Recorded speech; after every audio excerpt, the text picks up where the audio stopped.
I'm Michael Pope. I'm Thomas Bowman. And this is Transition Virginia, the podcast that's been examining the ongoing transition of power in Virginia since way back in February 2020.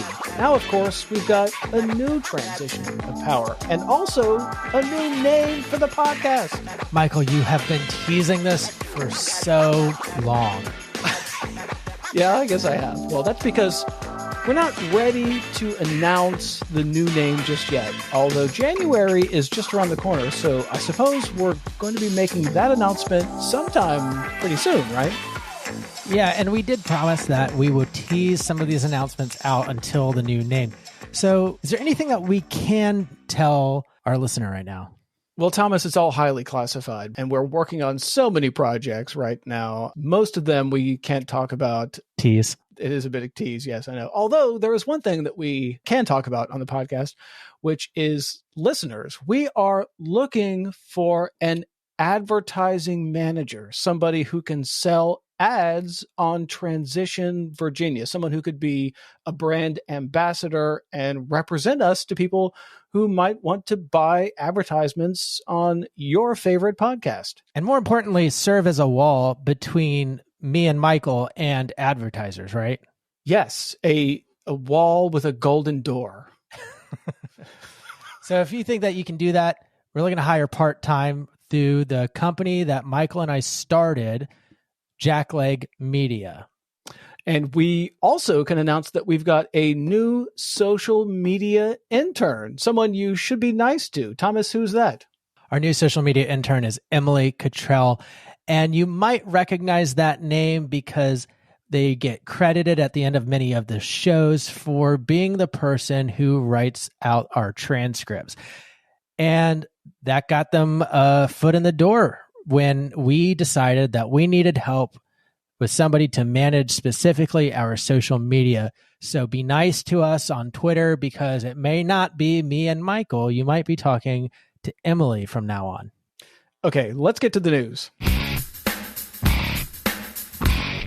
After years of advocating for the authority to ban firearms from local parks and government buildings, local governments across Virginia finally got the ability to take action last summer. And many did. Here where I live in Alexandria, the city council installed new signs that say no firearms allowed at all the city parks.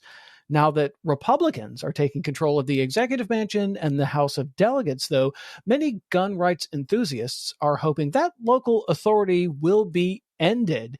Here's part of my conversation with Virginia's Citizens Defense League President Philip Van Cleave. I don't want to have to be in a position of going, oh, geez, I'm going to Alexandria. I was going to meet somebody in the park. Can I carry a gun there? That's only a recipe to get somebody like me who doesn't commit any crime and inadvertently into trouble, and you're disarming me. So if something did happen in the park that day, I would be helpless when I didn't need to be helpless. Now, advocates for preventing gun violence say local governments should be able to determine what's in the best interest of their local communities. One is Lori Haas at the Coalition to Stop Gun Violence. Gun owners, for the most part, are law-abiding citizens, and I believe that they're more than capable of learning the laws for whatever jurisdictions they're planning to visit. Now, many gun rights enthusiasts want Lori Haas removed from the Crime Commission, which makes recommendations on bills that deal with firearms. Now, Thomas, Lori Haas tells me that she has no plans on stepping down before her term is up next summer.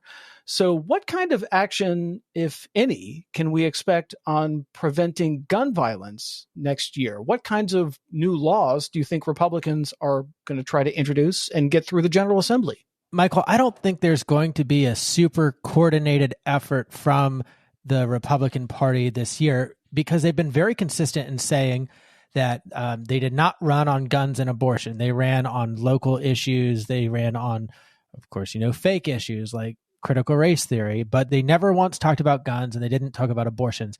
And because there's a good chance that they're going to have to run in districts that they don't know what they'll be yet in 2022, a federal year, that they don't want to rock the boat on an issue that had lost them the suburbs for many, many cycles before they were able to finally get some gains back by having an energized base.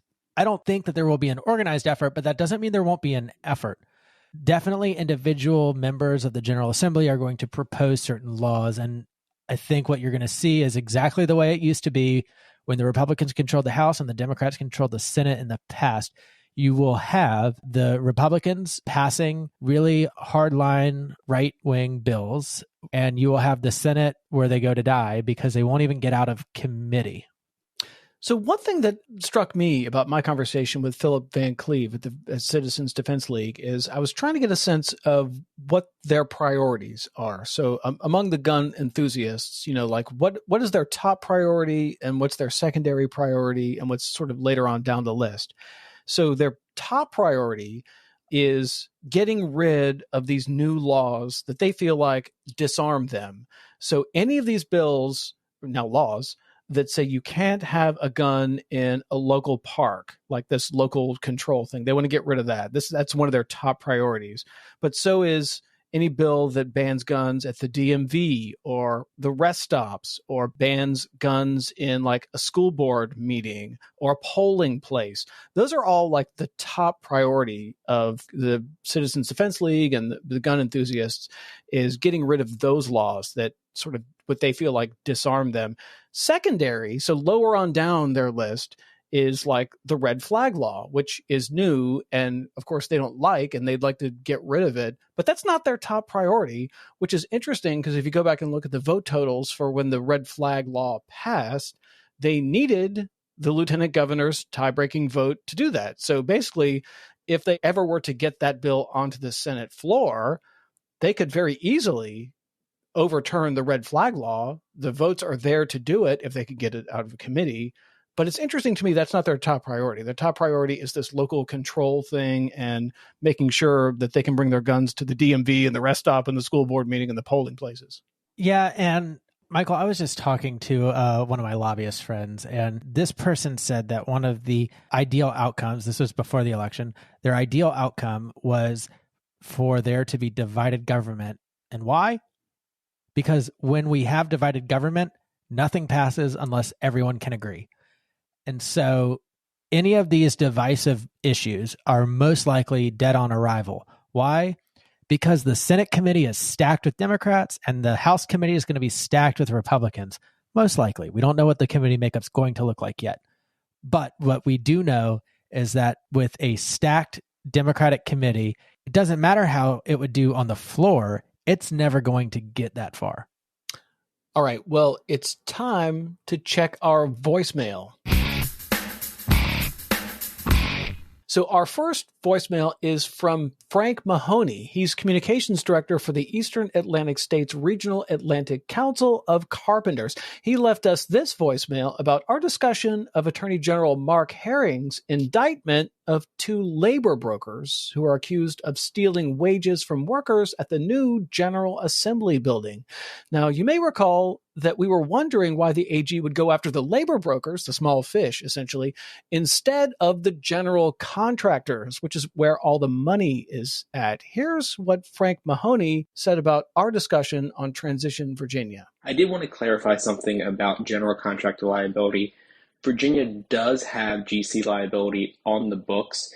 In 2020, actually, Adam Ebbin had Bill SB 838. It was signed into law. It states that general contractors shall be jointly, and this is, by the way, both civilly and criminally, for unpaid wages by subcontractors at any tier. So a worker who is working for a labor broker can sue their subcontractor and any upper tier contractors if they are not paid the wages legally due to them. It also means that a prosecutor can do the same when pressing charges on behalf of the state. AG Herring took an amazing first step when it comes to workers' rights in Virginia. We do not see this type of action before. These subcontractors should be held accountable, but it is still the thought process of the Carpenters Union that as we educate the public on wage theft and how it affects everyone in the Commonwealth of Virginia, we need GCs held accountable for hiring these labor brokers. Now, Thomas, I'm wondering, as someone who used to work in this field, What's your thought on this issue of Herring going after the small fish, the labor brokers, but not the general contractors where all the money and power is at? All right. Well, first, Frank Mahoney, thank you so much for that message and that nuance and clarification. And I'm really glad that I missed this one. And I've never been happier to be wrong. I guess we were starting a podcast around that time in 2020. So as far as why go after the small fish and not the big fish, well, the big fish have a lot more money. They have lawyers on payroll, and you're most likely going to have a settlement that doesn't impact any case law the way that you might want it to. It's easier is the other thing. Now, Frank is right. We absolutely need to educate the public on wage theft and how it does affect you and me and anybody who's, one, paying taxes, but two, using anything that's being built using stolen wages. Because when you have bad practices and bad actors from general contractors, you're not just seeing stolen wages, you're seeing them cutting corners elsewhere. And you want good businesses in Virginia. When you have people playing by the same rules, then you can actually compete on things like value, on things like real cost. You're able to compete on a level playing field. If you have people who are cheating, why in the world would you want people who are cheating building your General Assembly building or anything else where people are going to be using day in and day out? Isn't that fascinating? This is my favorite part of the story, is that the building we're talking about is the new General Assembly building where they're going to have all their committee meetings to talk about worker misclassification and wage theft. And that's the building at issue here. Just fascinating. You know what else they do in the General Assembly building is they write the budget. And when you have general contractors stealing wages from their workers, you're recovering less revenue in payroll tax if you are the state government. And so you are actually depriving every single resident and citizen of the Commonwealth of Virginia from the services that revenue would be paying for. And so, like, once again, just goes to show you, you don't want a bunch of cheats. We don't want bad business in Virginia. We want good businesses. You know, the other thing that strikes me about this discussion is that Frank Mahoney brings up Senator Ebbins' bill SB 838 from way back in 2020, which of course seems like a different planet. This is pre-pandemic General Assembly session where the Democrats had just taken control, and Ebbin had this bill to create liability for general contractors. If you go back and look at the vote total there, it was a tied vote on this Senate floor. Joe Morrissey voted with the Republicans, and Lieutenant Governor Fairfax broke the tie and sent the bill over to the House, and it was signed by the governor. So the thing that's operative about that is that what if Republicans wanted to undo general contractor liability? They've got the votes on the Senate floor to make that happen. The only thing standing in the way of that is getting the bill through the Commerce and Labor Committee, which Democrats have stacked really in their favor. The vote total in the Commerce and Labor Committee is 12 Democrats to 3 Republicans. So it seems like any effort to undo general contractor liability would have to get through the gauntlet of the Senate Commerce and Labor Committee and that 12-3 vote, which seems like a hill they're never going to get over. No, and also, look, nobody likes cheats, not even non-union contractors, because you don't have to be a union general contractor to lose out on a bid because your competitor was cheating by stealing their employees' wages or misclassifying them. So that's not really a partisan or a union or non-union issue. That is a good business, bad business issue. So I don't know that this is really going to be the top target of Republicans, even non-union Republicans or anti-union Republicans, because like, who wants to stand up for bad business and cheats and reduce the revenue that the Virginia General Assembly has at its disposal? That's not what they want to present to the public. You might say that they're renting the House of Delegates right now, because we don't know what the new lines are going to look like. We know that Northern Virginia is going to get 2 seats, presumably Democratic, and now you're back at parity, and who knows what the energy is like in a federal year. Well, you could say we're all renting the space that we're in. Thomas Jefferson once said that the earth belongs to the living. In this case, you could rearrange that a bit and say that the General Assembly belongs to the current majority. And as we've all seen since we launched this podcast last year, that could change with the next election, which of course could be as soon as next year. Okay, let's take a break. When we come back, we've got another voicemail from a dedicated listener. He wants to know about the new Republican majority in the House. But first, Thomas, wait, hold on a second. I think we've got some breaking news from the mind of Steve Artley. We interrupt this podcast for this breaking story. Governor Glenn Youngkin's 14 landing teams are about to emerge from the Capitol in Richmond. These teams are comprised of Youngkin appointees who are to oversee all aspects of Virginia government to ensure that each agency strictly adheres to the Youngkin doctrine. We take you now to Richmond. We welcome you to Youngkin land. We welcome you to Youngkin land. From now on, it's our ministry. You'll be history if you don't become one of us. You will be a bust. You'll go down in flames. And there they go, a churning wave of red-capped crusaders spreading the Youngkin code of conservatism throughout the Commonwealth. We now return to our regular programming.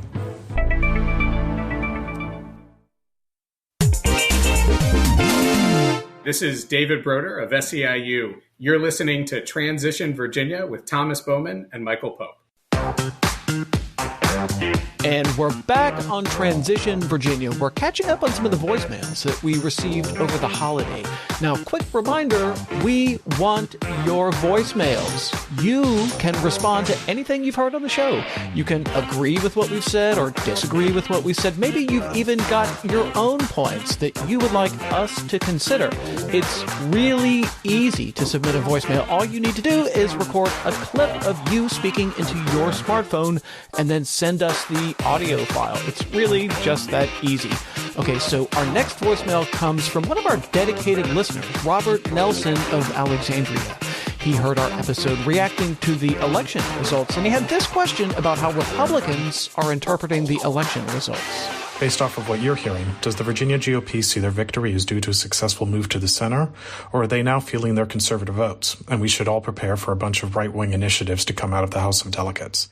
Yes, Robert Nelson, you should totally prepare for a bunch of right-wing initiatives to come out of the House of Delegates. I do not think that Republicans have interpreted this as a victory for moderation or moderates. If you look at the reaction of the American Conservative Union to the Republicans retaking the House of Delegates, they put out a list of things they wanted to see undone. They want to undo the voting rights things the Democrats did. They want to ban abortion coverage for the state health insurance exchange. They want to re-examine all those gun control laws, some of which we just talked about. They want to look at this new law about racism as a public health crisis. They want to look at overtime wages. They want to look at this plan for a low emission program for vehicles.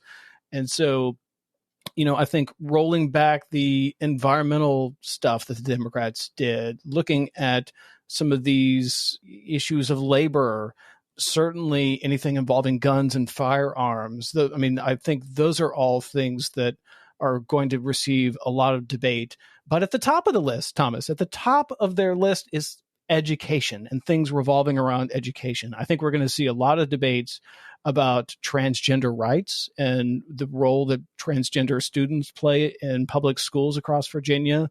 There's the vaccines and mandates involving vaccines and masks.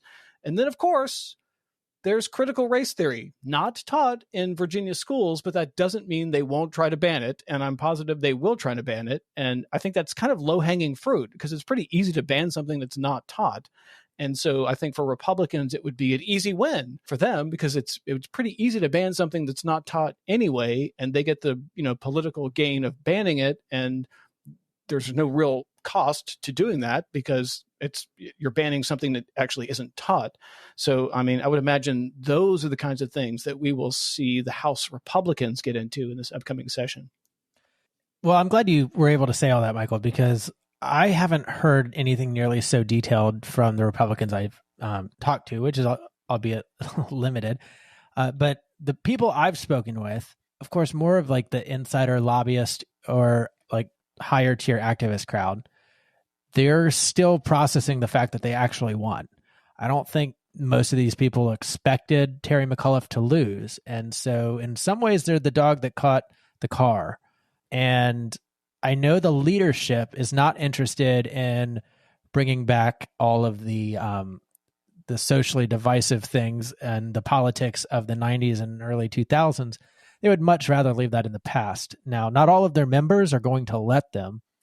And so what you might find is that the House leadership, who feels like they need to have their caucus that they can barely contain, have their crazy bills passed, they're going to be counting on Senate Democrats to kill those bills in committee because they don't really intend for them to ever pass. And we had a very similar dynamic on the flip side when Democrats finally took control. So based off what I'm hearing, they don't believe that there is a mandate for conservative rule. They feel like Terry McAuliffe scored an own goal. They feel like they know that they have to keep it buttoned down for at least 1 year while we wait on the new district lines. So because of that, the logic is to not go crazy. Now, just because that's the logic doesn't mean that's what's actually going to happen. And when you get into session, your plans never survive first contact with the enemy. So who knows what's going to happen when you get into session. You mentioned that there probably will be this tension between the House leadership and sort of the more conservative elements of the new incoming, House Republicans. I always get the sense that on the House side, there's a lot more discipline in terms of the leadership telling the members what to do and exerting, some sort of control over them. You don't really see that on the Senate side. Thomas, you used to work in the House. Why is it? Explain the dynamics there, like not just Republican, Democrat, but like how is it leadership is able to exert so much control over all of their members on the House side? Well, of course, this is a brand new speaker. So every speaker is going to handle things a little bit differently than the past one. And you saw a lot of that. What you're referring to is the way the Republican caucus operated under Speaker Howell. And Speaker Howell was never shy about removing people from committees that screwed up his own plans. He was never shy about punishing people. The speaker wields a lot of power. They can do things, especially in the majority, that really hurt members who step out of line, not just pull them off committees or rearrange them. They can not come to bat for them if they get primaried or seek out a primary challenger and fund them. They can basically pull all their funding and their money, because if you're a lobbyist and the speaker comes to you and says, don't you dare give a dime to this person, they're not getting any money from the lobby corps. So there's a lot of just like really dirty tricks that you can play in politics when you have power. And the Republicans are always better at that than the Democrats. Is the track record for the Republicans that they actually carried through on that, or was that mainly threats during the session? Well, people got pulled from committees. That can happen in the session. And the other thing is it only needs to happen once. It rarely happens mid-session, though. I mean, that would be the next session you would be pulled from a committee, right? It only needs to happen once, and the threat of violence is often just as effective as violence itself. Why don't we ever see that on the Senate side? Oh, well, I mean, the Senate is a lot older. They're a lot more long-term in their thinking. There's only 20 of them, and they're on every single committee together. They spend a lot of time in the same room, and even within their internal caucus, there's a lot of divisions. So they're not together. They're, if you're the senator from Hampton Roads and you happen to be in the same party as a senator from Tazewell, well, like that doesn't necessarily mean you have all that much in common. You're just under the same party label. And what you're going to find is that pet interests rule the day, and personalities and relationships, because that's the only way you'll get your stuff passed. If you want to play a hardball game, well, that gets you one hardball game, and you're never going to get anything else. Well, it's always struck me that on the House side, you always see this discipline. And Republicans, as you laid out very well, did this when they were in power. Democrats also did this when they were in power on the House side. You just don't see that on the Senate side. And I'm just trying to put my finger on like that list that you just laid out about taking people off committees and making threats about the election and giving lobbyists orders about who they should fund and who they should not fund. They could do that on the Senate side. Why don't they? Well, you need the votes on the Senate side. You don't have the same dynamic in the Senate. You need every single member of your caucus to be willing to vote for anything that you bring up. So any one extreme action like that doesn't necessarily help you, especially in a Senate that's so close. When you bring up the things that the Republicans were able to do, you're talking about a time when there were 60 Republican votes and they could afford to have some disgruntled members. You know, when you get a lot closer, party discipline matters, but it's also harder. And so I don't know what the Republicans are going to govern like with 52 members. We passed Medicaid expansion when the Republicans were up by 1 last time. So I don't know what you're going to get from Speaker Gilbert yet. He is a pretty hardline conservative, but then you've also got the majority leader being Terry Kilgore, who's a well-known wheeler and dealer. And I kind of wish that their roles were reversed, but they are what they are. Yeah, well, I'm glad you brought that up because, you know, Kilgore strikes me as kind of a business conservative, you know, like more of a Mitt Romney type. And so it would be really interesting to see what that dynamic is in terms of the new Republican leadership in the House, and then what their relationship is with these way more conservative, you know, freshmen that are coming in. And I think you pointed this out earlier. I think you were right. There's going to be some tension inside the Republican caucus between the leadership who wants to chart a course for, you know, what they believe to be the future, and then a lot of really conservative members wanting to push them way to the right in terms of bringing back a lot of these socially divisive issues from the 90s. Yeah, and the majority leader, he's not a firebrand.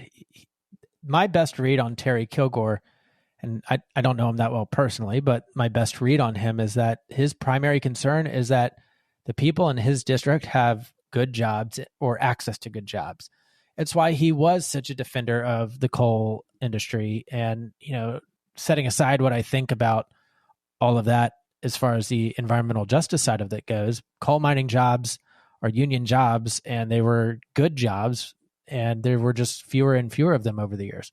So I get why he was trying to defend them. If you represent that kind of district, you know, it makes a lot of sense. Kilgore is a very interesting person, and he's somebody that Democrats can work with, knowing where he stands. He just wants good jobs for his people. So that's all for this episode. Hit us up on social media or get in touch at transitionvirginia.com. There you can check the transcripts for this episode and find links to support the show on Patreon. Special thanks to Emily Cottrell, who transcribes every one of these so they're accessible to everyone. Thanks for listening to Transition Virginia. If you like what you heard, give us a 5-star review. It helps other people find the show. We'll be back next week, so subscribe to the show so you don't miss a single episode. Transition Virginia is produced by JacklegMedia, LLC.